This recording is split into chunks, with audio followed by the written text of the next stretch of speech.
The Defenders. I am digging it. 4 episodes in, so I'll come back when I see the back 4 and let y'all know what I think then.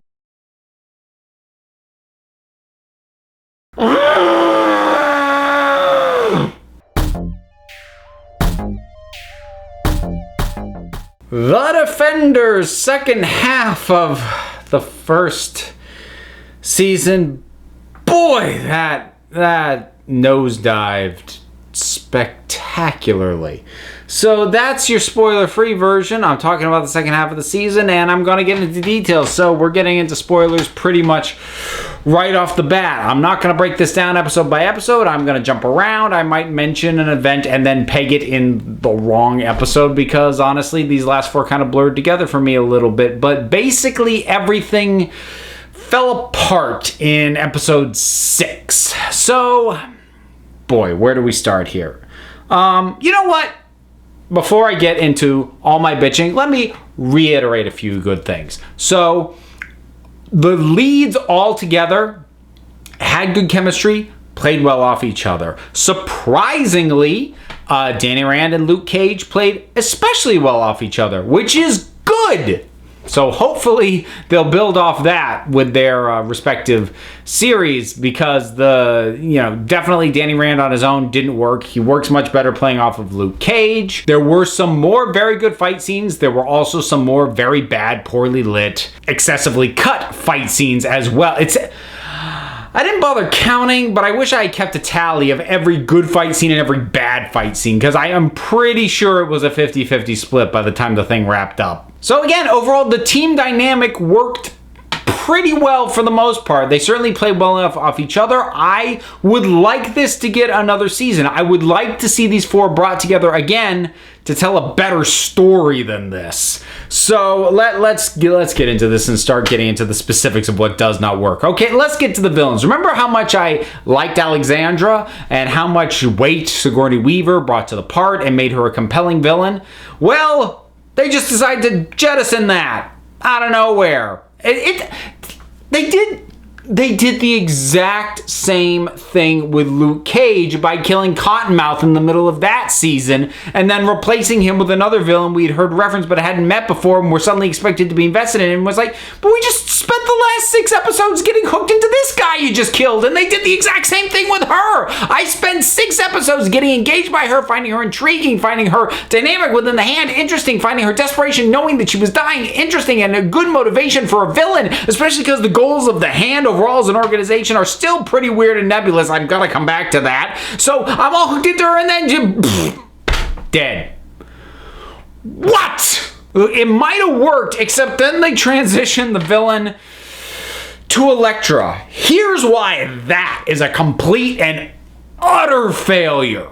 They have not established over the course of her appearances, either in the second half of Daredevil or at all in this show, who Elektra is, what her own actual goals and desires are.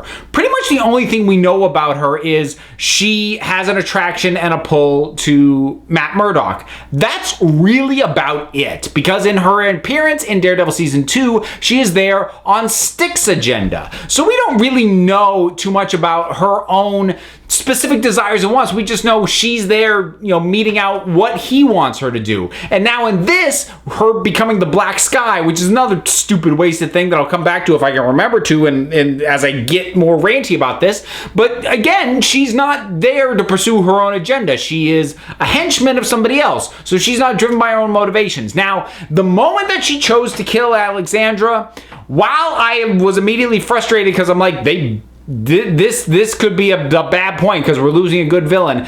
The motivation for her to make that decision, I was there because Alexandra basically pushed the one button on her that was absolutely the one she shouldn't have pushed. She was like, you need to kill the devil of Hell's Kitchen. Well, she's not going to do that, so she's going to kill you now. I was there for that. But then suddenly she takes over the hand. Why?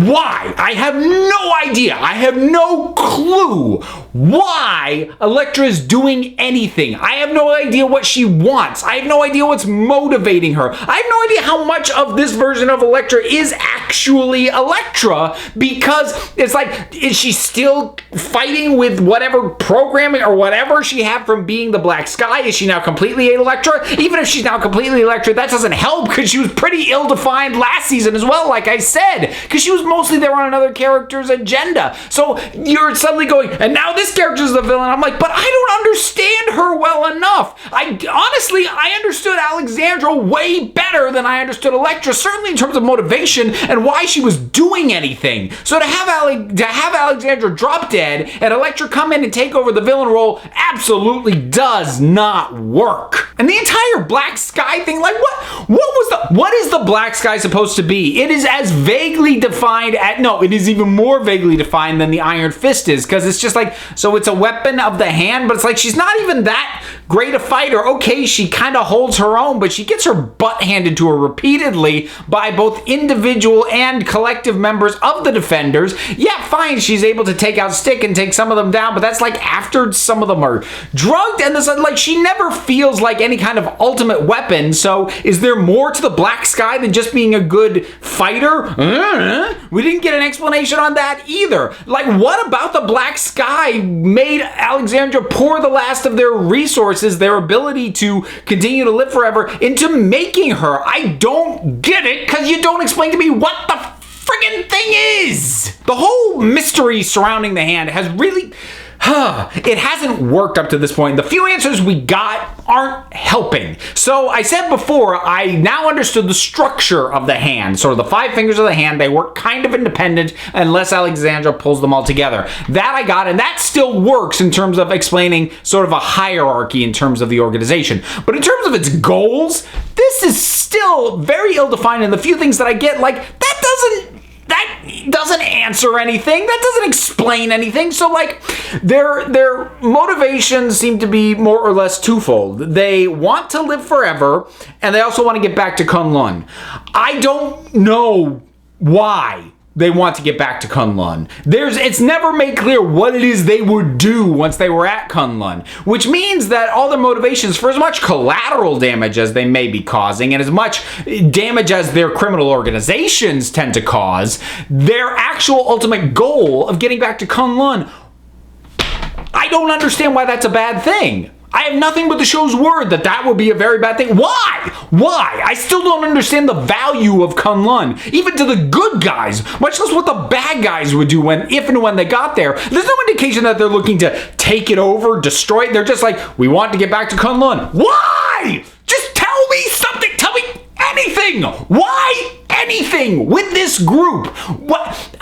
I don't understand. Like, this is why Alexandra worked, because her motivations were brought down to personal. She is dying. I can get behind that. I don't have to mess with any crazy BS mythology that isn't working. That is direct. That is personal. I get that motivation. So the instant they dropped her, and I'm now stuck with the more vague motivations that were either ill-defined or so straightforward behind something that is also ill-defined in terms of the goal and what they're trying to get, then now it all of a sudden doesn't work anymore. The instant she dropped dead, the show fell apart. And how big is the hand as an organization? Like the heroes go into this building to blow it up, and this is at a point where the other members of the hand, the 3 that are still alive, don't have their magic resurrection juice, whatever the heck it is. So they show up in the car park to fight them directly? I remember thinking, God, are they out of henchmen? Like, why would they risk their necks at their most vulnerable facing these down? And it got even stupider, because later when they're like mining the dragon bones or whatever, we see they still have henchmen. They've got them working on this thing. Why were they in that garage fighting them themselves? That is the stupidest thing they could possibly be doing. So once we no longer had a personal motivation for our head villain, and we're back to this nebulous crap, the villain stopped working and that all went to hell. So now I don't have any investment in actually actively stopping these bad guys, because they're harvesting dragon bones so they can continue to live, something they've been doing for hundreds of years, and so they can continue to do general criminal vaguely defined stuff. I mean, Wilson Fisk worked as a villain not only because he was a wonderful and magnificent presence, but we understood immediately the kind of damage that he was going to do to this neighborhood that Daredevil cared dearly about. The reason Cottonmouth worked as a villain was because we knew the damage he was doing to Harlem, this neighborhood that Luke Cage cared about. The reason Kilgrave worked was because he was doing direct damage to our hero. We saw it. It was immediate. It was personal. We understood the damage. The damage that the Hand does as an organization is so ill-defined. It's just, oh, they're an evil organization. They shouldn't be allowed to continue. It's like, could you give me something tangible?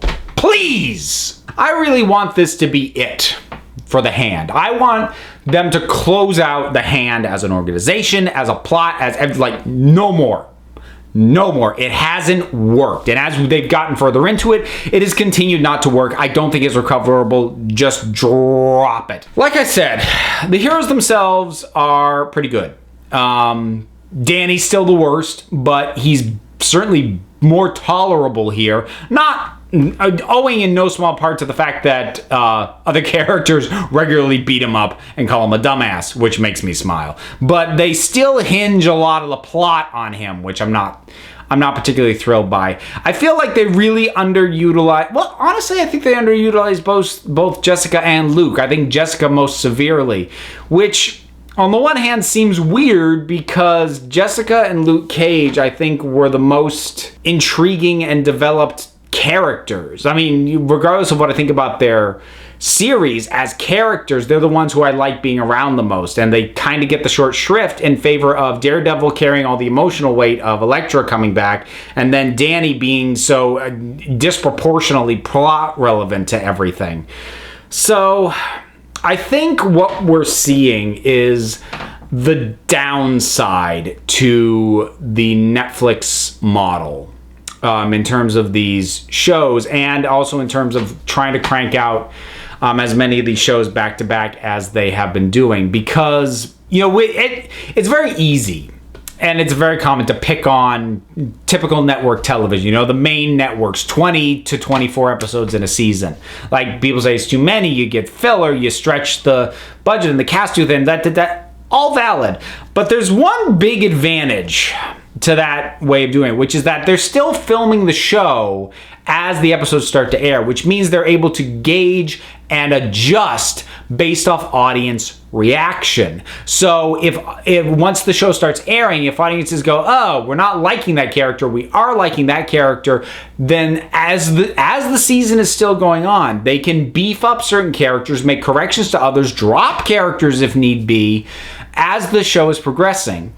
With these things where they shoot an entire season and air it as a bingeable thing, while it does, I suppose, give it a sort of innate artistic purity to it, when you're trying to make something crowd-pleasing, which these shows are, as opposed to something that is strictly a 100% unique artistic vision, then honestly, I think there is a real benefit to that immediate audience feedback that with shows like this, you can only do between seasons. And as I think we're seeing now, the way they overlap the different shows, that it doesn't allow for much in the way of course correction. And I think in a way, the Marvel Netflix shows kind of fell into the same trap that the DCEU has, and that the DCEU is now in the process of digging itself out of, which is that they laid down too much work and built too much momentum off of unproven stuff. So the time that this whole grander universe thing has worked has been Marvel's movies. That's where it's worked pretty much unequivocally. And that's not me saying every movie is brilliant, but the reason it works is because each individual series is not overly dependent on the others. They come together for the Avengers, but their individual series, for the most part, are pretty standalone. And they are especially standalone when they first start. You look back at Phase 1 and, Thor, Captain America, Iron Man, Incredible Hulk, all of these very much completely stood on their own.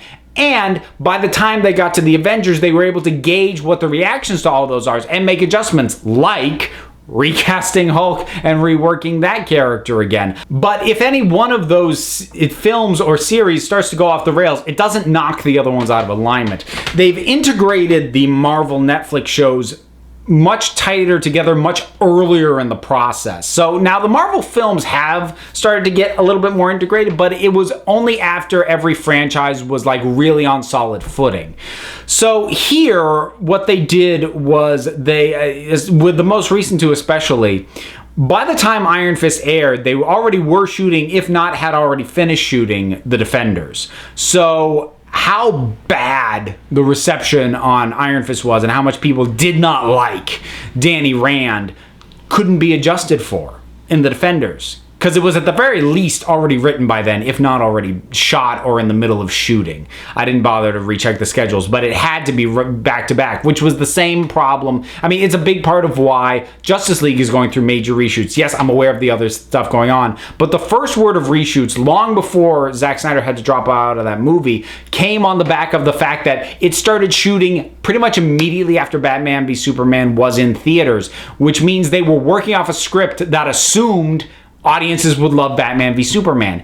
And audiences were very split on Batman v Superman. But there was no chance to adjust the script for Justice League before they started shooting because they already had too much momentum. And I think we're seeing the same thing right now with the Marvel Netflix shows, because they really seem to assume that Danny Rand would be better accepted than he actually was. And they put him front and center on this. And also, in a way, repeating the same structural mistake that they did with Luke Cage, which was to jettison the villain that they gotten us invested in favor of another one. And they do the same mistake here. And normally I go, how can you be doing the same mistake? Oh, the productions were too close together. By the time they realize it's a mistake, it's too late to fix it in the next thing. So I don't know how integrated the various shows are going to be with each other going forward. I mean, hopefully this is gonna be kind of it, because really there hasn't been a ton of, aside from certain characters, there hasn't been a ton of crossover across the different shows.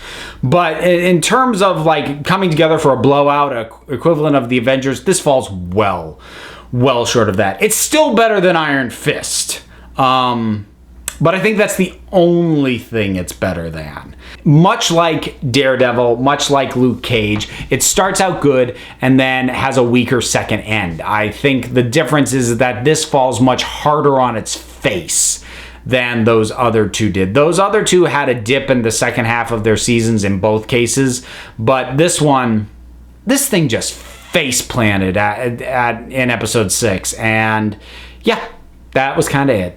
So that's it for The Defenders. What a freaking disappointment by the time it wrapped. So did you get through the whole thing? What did you think about it? Whatever your thoughts were, drop something down in the comments. Let's talk about it. Don't forget to like, subscribe. Check me out on Twitter at Council of Geeks. Give a listen to the Council of Geeks podcast.